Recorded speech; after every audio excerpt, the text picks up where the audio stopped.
Hello and welcome to Fashion Futurum Forum. This is organised by the Russian Fashion Council. My name is Maeve Campbell and I'm Deputy Editor of Euronews Living, which is Euronews's environmental lifestyle platform. I'm delighted today to be here to host this discussion around sustainability in the fashion industry. It's a day-long conference with over 70 speakers and 17 sessions being broadcast both in Russia and internationally. So I'm excited to get started and introduce our panel. So first up, we have Carrie Summers. Carrie is co-founder and global operations director of Fashion Revolution in London. Secondly, Patrick Duffy. Patrick is founder of the Global Fashion Exchange and co-founder of Swap Chain and the Circular Fashion Summit. He's coming to us from Minneapolis in the USA. Next, we have Christina Dean. Christina is founder and chair of the Redress Design Award in Hong Kong. And next we have two people together, so Juan Pereira and Andres Jordan, who are both the designers of Juan de la Paz, which is a brand in La Paz, Bolivia. Next up, we have Daria Alexieva, who's coming to us from Russia. She is the director of the Futurum Fund and member of Forbes 30 Under 30 top list of young entrepreneurs in Moscow. Lastly, we have Juliana Garcia Bello, who is the designer and founder of Garcia Bello and a graduate of the School of Architecture, Designer and Urbanism in Buenos Aires, Argentina. So thank you so much for joining me, everyone. Without further ado, I think we'll get down to our discussion today. We're going to be focusing the chat around sustainability and then also touching on COVID-19 and what the impact of the pandemic will do to the fashion industry coming up in future. So in order for this to be a free-flowing conversation, please do unmute yourself when you'd like to speak and don't be shy about chipping in if there's something you want to say to add on the end of someone else's point. So I'm going to start by asking a very simple question, which is, what is sustainability? I think it's a buzzword that's really thrown around nowadays, and it's really, a lot of people don't know what it actually means when it comes to fashion. So I thought we might start with Christina here, as I know you started Redress back in 2007, back when the term meant something different. Mm-hmm. So if you could tell us what sustainability meant then and how you think it's changed now. Sure. Okay, so apparently there are 65 plus definitions of sustainability. Probably there's more. And back in 2007, when I started Redress, if I spoke about sustainability in a China context, which is where I was then based, literally, it was thought that it was green fashion that was the color of green. I kid you not, okay? Yeah, so fast forward 13, 14 years, and obviously huge increase in understanding and lots of boring definitions of sustainability. I'm going to give you one that I think is really good. It's not what you're expecting. And I'm actually borrowing it from Poland. And he said something along the lines of sustainability is the ability to think about future generations' needs ahead of our own greed. And I rather like that. Wow. Yeah. I really like that. So is that a definition you would identify with yourself? No, I mean, I think that's a philosophical sort of ethical consideration. But as it relates to more specifically, if we wanted a definition of sustainability in the fashion industry, if you want a more technical kind of, run of the mill definition, sustainable fashion, and please will you all argue and disagree with me, but the one that I use for sustainable fashion, it's fashion that's produced with minimal environmental impact and maximize positive social impact. So but that means so much. And in answer to finalize my answer to you, I think we probably all agree that it's wildly overused, it's completely understood, and it's also a really boring term. So that's why I gave very different definitions. Yeah, I mean, that's a really good point. Would any of the designers disagree or have a slightly different definition? Perhaps Juliana?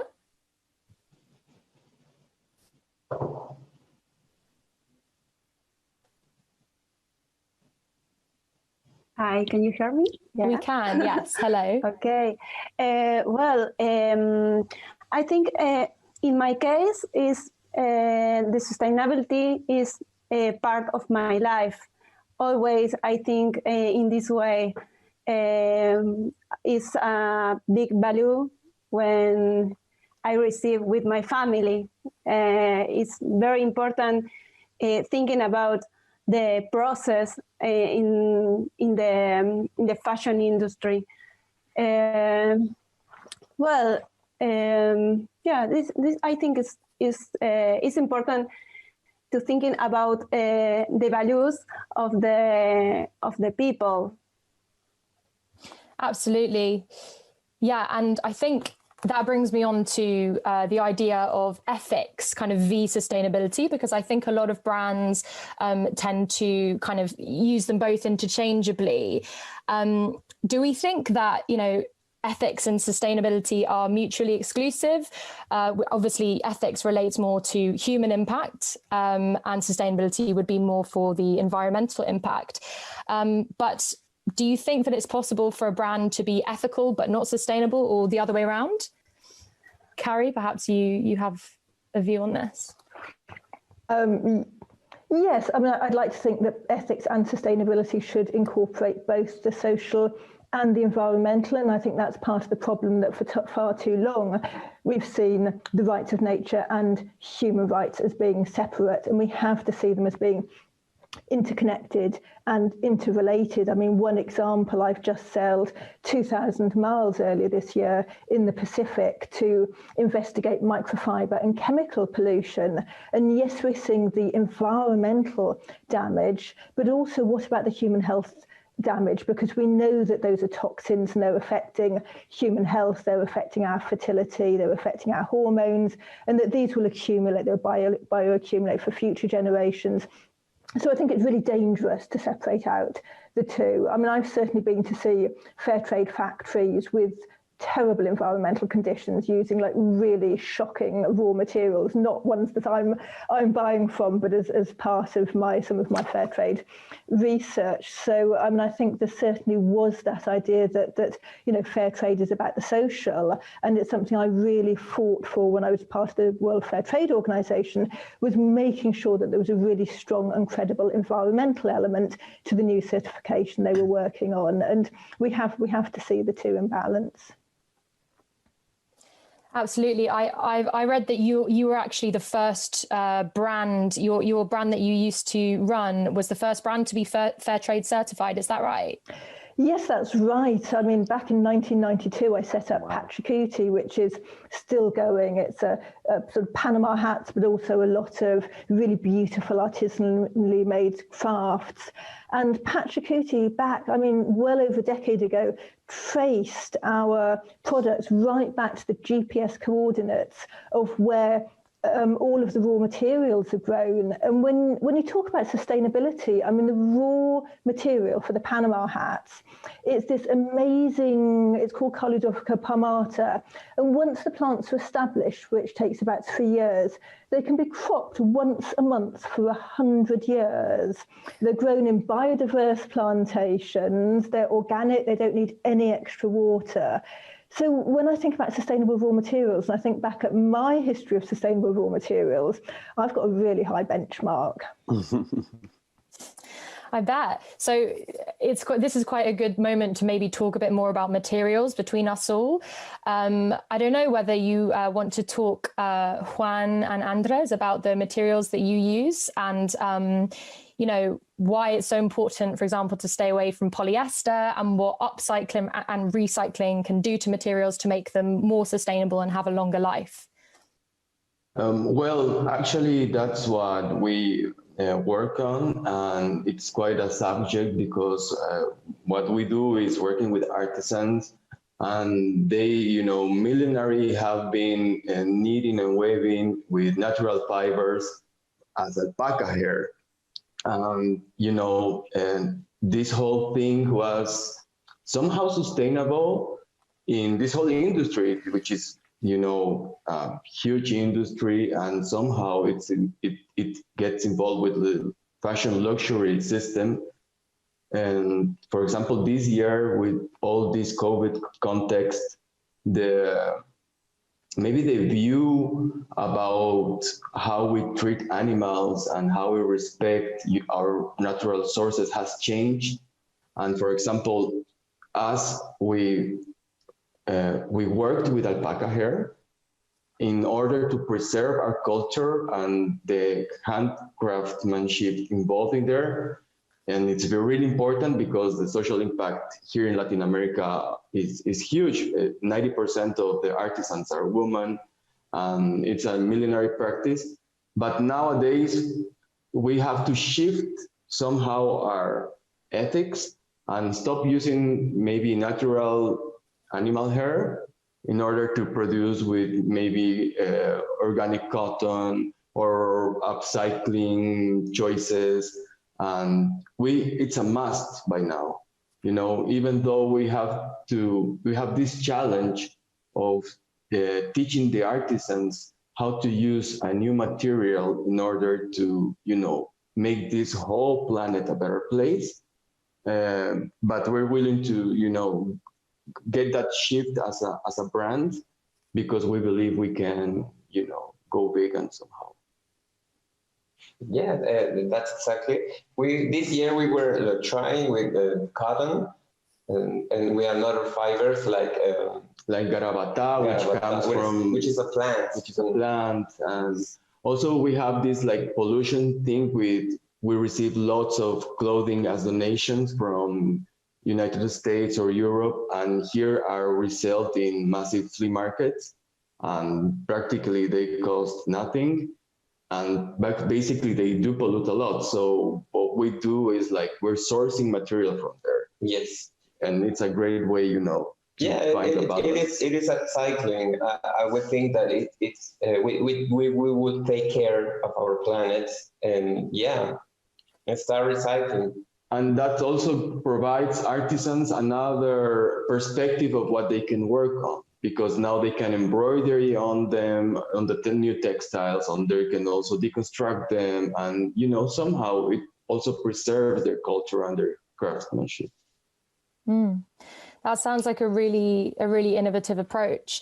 What would you say, designers and everyone, to someone who someone who said we shouldn't be making anything new anymore? You know, even if it's coming from recycled materials and upcycling, you know, we should be wearing what we've got in our wardrobe. We should be living minimally in order to live in as sustainable a way as possible. What would you say to them?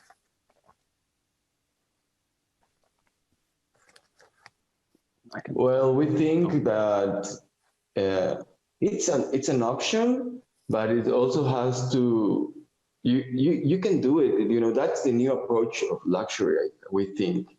If you invest in a good coat that will last like forever, and you can heritage that piece, you know, and that will be part of your family history, and that will be part of who you are and your children and your grandchildren or so. I think that could be like the new, you know, challenge of fashion, like providing that kind of things.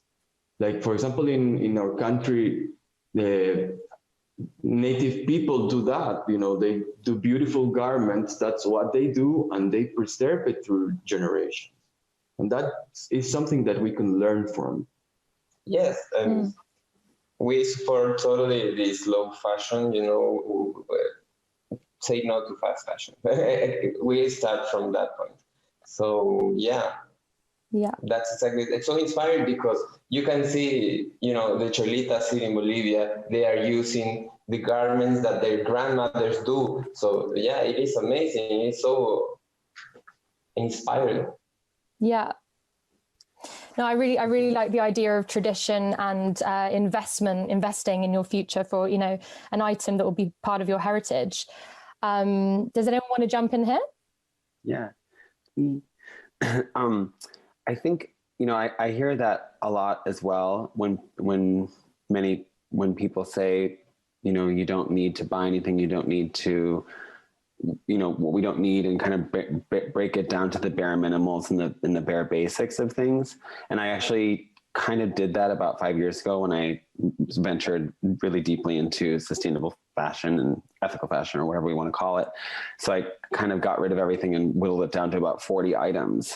And to be honest, it was a challenge because I was quite frankly a little bit bored. But then I remembered that I had, because I limited myself to only living with what I could fit in my suitcase.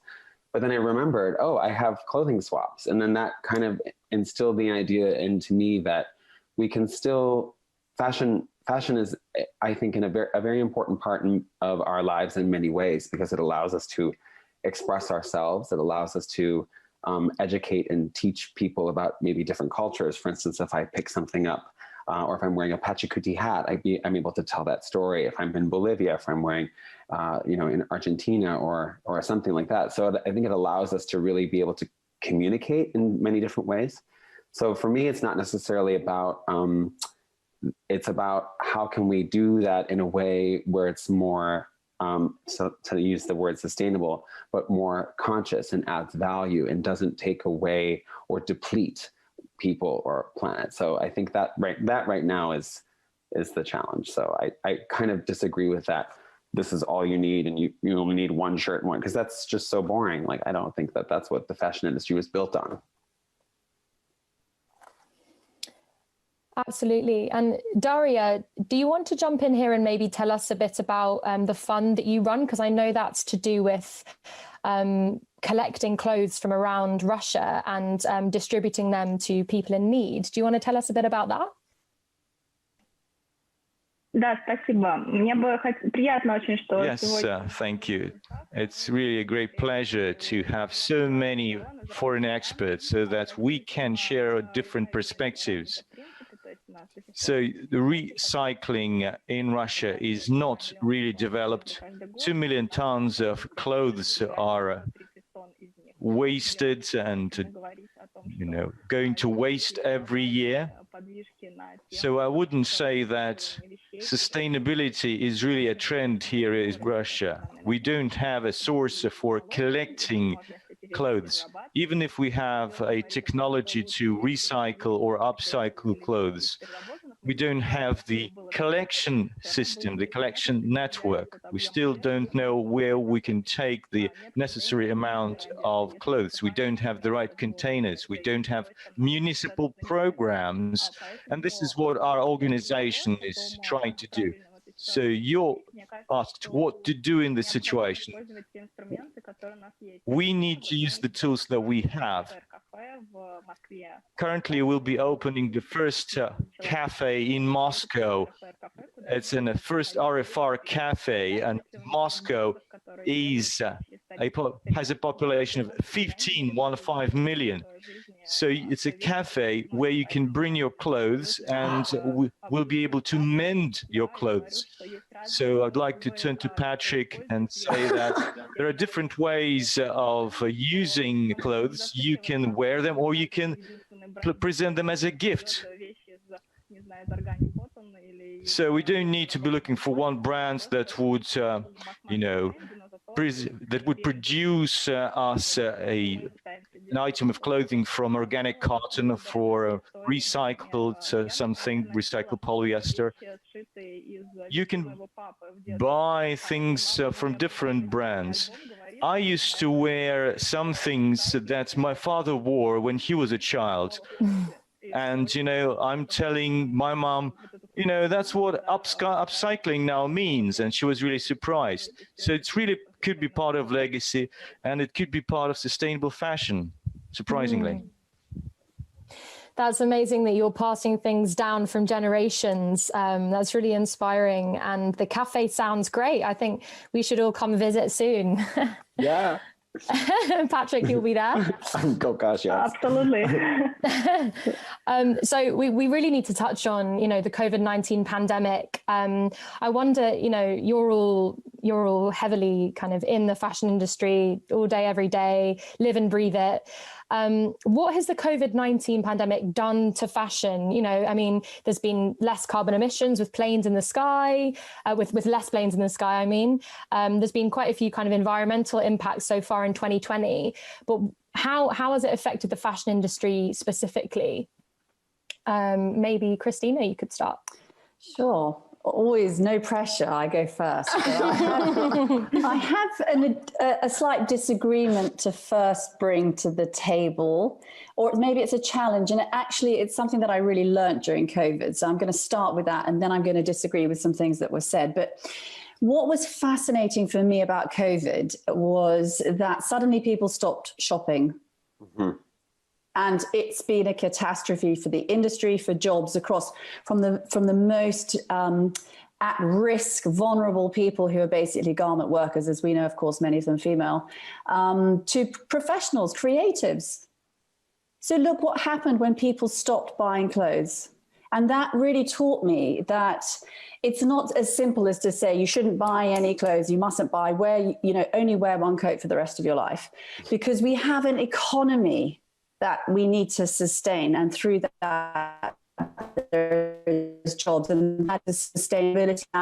Maeve, I use the word disagree. I don't think with you, but I'm going to disagree with one of your opening comments, which I don't think is your opinion. But when we spoke at the beginning about the difference between ethics and sustainability, and I know that you made the assumption that many people do, that sustainability is the environment. But what I really learned, and I knew it already, but I really, really learned that sustainability is the environment, the economy, and the society. And COVID told us that, because you might, we saw when people stopped buying their clothes that what happened? People lost their jobs. And those people are at risk. And that proves to you the beauty of this industry. Yes, it's polluting, but it also is keeping people in employment. So I wanted to say with COVID, that for me was my biggest enriching, visceral understanding of what sustainability actually is. And therefore, I don't know that the answer is to stop shopping. We mustn't buy so much. And I realize that affects the economy, and of course it affects jobs. So I'm just adding how complicated it is. And then I'll say for me that that's what COVID has taught me. We're in a global community, a global economy, and sustainability is in there. And it's not simple to solve, as we've just experienced over the last, 6 months, 8 months, year. Very interesting point, and I completely agree with you. Very important to define that, for our viewers as well, so that they really understand the true definition of sustainability and all that it engulfs. Patrick, would you like to jump in here? Yeah, well, I think I agree with Christina. It's a very complex issue, and what it's really taught me is about how we need to stop looking at the old model to be the answer for the future. Because I feel like, I've been on so many different panels. We do consulting with many different companies, brands on supply chain or whatever it is. And I feel like we keep going back to this, it's a bit chaotic. We keep going, I guess that's the definition of chaos, right? We keep going back to a system and a structure that's created this massive issue, expecting or hoping that it's going to save us. And it's not going to save anything. So I think what's really important right now is understanding exactly what Christina said, is everything fits together. Sustainability really is about the harmony of people and planet, and not disrupting the processes that would, again, deplete. So, moving forward, I think it's important that when we're looking to build new models, which is exciting to be a part of, especially with these incredible panelists that are a part of this conversation, it's about making sure that the fashion industry is accountable and has transparency and accountability are woven into the new way forward, and understanding that there are many different ways and outlooks in which we can continue to have a thriving industry which promotes culture, promotes positive planet, positive, paying garment workers what they are worth, and all of those wonderful things. But yeah. Yeah. Well, thank you so much. We're actually coming to the end now already, but I think that's a really positive note to end on, the transparency and the accountability of the industry. And I'm sure that we all really hope that that will improve post-COVID. So thank you so much for joining us, everyone. And I hope that we get to speak again soon. And thank you everyone else for joining, and I hope you enjoy the rest of the conference today. Thanks very much. Bye. I'm sad. Bye. Thank you so much for having us. Thank you for having us.